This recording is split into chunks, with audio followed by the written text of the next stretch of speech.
La vicenda dell'Agrigento Caltanissetta tiene ancora banco sulla cronaca. Il Movimento 5 Stelle scende in campo e lo fa con il deputato agrigentino Giovanni Di Caro che afferma i fondi a disposizione sono insufficienti, quindi le strade percorribili sono due.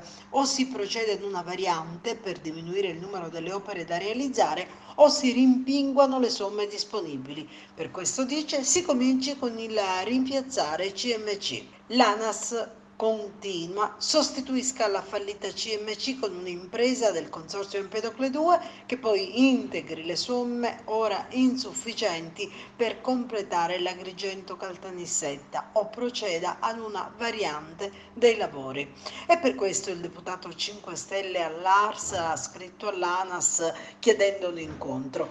Il fallimento della CMC continua, non ci coglie di sorpresa. L'impresa si era aggiudicata i lavori col ribasso del 39% che è assolutamente insostenibile. Diverse società di consulenza avevano infatti stimato che per ottenere un utile su quei lavori il ribasso praticabile era del 9-10% al massimo, ma tutto questo, conclude, è colpa della legge sugli appalti.